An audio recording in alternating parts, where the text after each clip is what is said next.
And you know what? And let them do all the dirty work out there. He needs to concentrate on building this wall, deporting all these illegal agents. Last, you know what? I had my heart to kind of soften on these illegal agents. But after seeing these two punks down there in Harris County doing a little gang signs, laughing and grinning after killing that 14-year-old teenager, they all got to go. I'm telling you, that just brings me up to see that. What if that was your daughter, my daughter, or anybody's daughter out there, and they think it's a game. They out there playing and grinning, shucking and jiving and lollipopping around. And you know what? He need to get back to cutting these regulations, cutting these taxes, and creating jobs. And you know what? This Barack Hussein Obama. Let me tell you something. When candidate Donald Trump called him the worst president in U.S. history, this son of a gun accumulated more debt than all presidents combined. There are more people on food stamps and poverty. The blacks are worse off since in the 8 years he was in office. Crime in his own home state skyrocketed, and he lied about Obamacare. Barack Hussein Obama is a bourgeois black. He's a vindictive black. And I guarantee you his blood was boiling when Mr. Trump was out there saying all these things. He might have not, his hands are all over this, at this so-called wiretapping and stuff like this. His hands are all over this. He was mad. He was hot. He said, he can't talk to me like that. I'm a bourgeois black. Well, guess what? All of it was true. He couldn't take it. So that's why you seeing all these, you know what? And Mr. Trump, bless his soul, man, you know what? When he came in the office, pink slips would have been on everybody's desk in the Justice Department. Even that FBI director had to go. I would rather have Mickey Mouse, Donald Duck, and Spanking his gang up there right now, running the government and having them jokers up there backstabbing him in the back and everything like that. So Mr. Obama had a lot to do with this stuff, Lance. I guarantee you. No, I don't disagree with you, and this is kind of what we were talking about this morning. Is that, when you go back and look, and the Obama administration pulled 2 FISA warrants, and they were actively wiretapping. They were actively seeking information about the Russian hacking and the Russian involvement. There was none. There's been no evidence. This is Verbal Pink Radio, where we give you a verbal image of life, and we are everyday people. You was just listening to a predominantly white radio show, AM station, talk radio, and a black caller called in. His name was Sammy. And you're listening to a old bromance between the slave and the slave master. Mr. Donald Trump, God bless his heart, but couldn't find anything positive to say about a black president. He said all of them, and speaking, and I was about the illegal immigrants, in terms of the illegal immigrants, he said all of them should go. When you as a black man, your place hasn't been on solid ground with all the racism, police brutality, and things that you had to fight, but you have no sympathy for the fact that this once was their country. This is a black man who feels as though that white people will protect him if it came down to it.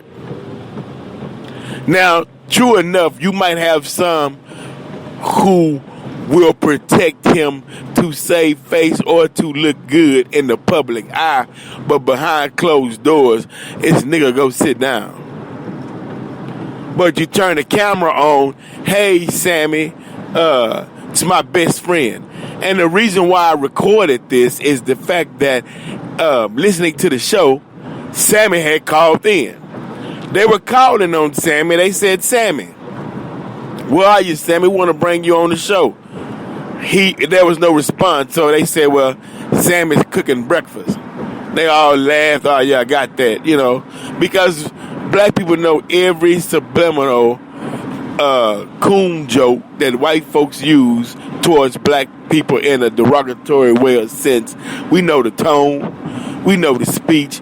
We know the fact that in order for white folks to show that they are down with their race, we know that they have to appear to be racist. Even in their heart, they not.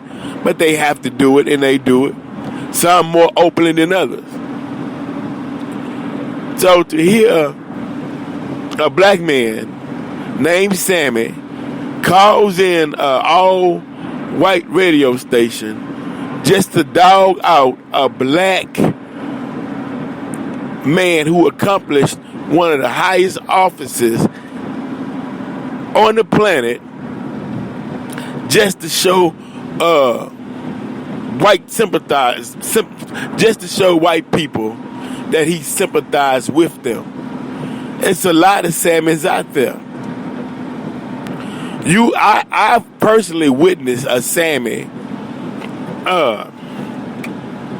go to a white person and try to tell them which blacks to talk to and which blacks not to talk to. Like that was his job. I mean, I understand how sick slavery was and how it affected the mind, made the mind feeble, or gave you the mind of a child. We understand that. But in 2017, after having a black president, come on.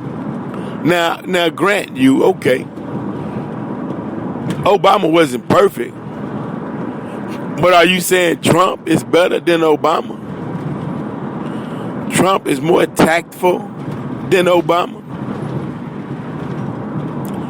What are you saying, Sammy? And the reason why I'm on this subject is the fact that Sammy, as a black man in America, what dog do you have in this fight? To where what Obama done was so horrific that you have to come to the aid of Donald Trump to defend him. What dog do you have in this fight? I'm just curious. Curiosity is just overwhelming me. To see a brother named Sammy calls in on an all-white radio show, talk show, AM, to dog out Obama, to show white people that white people, you still have Toms out here on your side. White people, you still have coons out here on your behalf. If y'all need a plate of pork chop, bacon, and ham, I'll be glad to fry it up for you, white folk. If you got any Negroes that you don't like or that appear to be out of line, white people, my name is Sammy, and I will come to your aid. That's my job. Sammy is the real life version of Uncle Ruckus on the Boondocks. You have those out there because they feel as though that life was great and better when white folks was in charge. This is Very Pick Radio. We're out.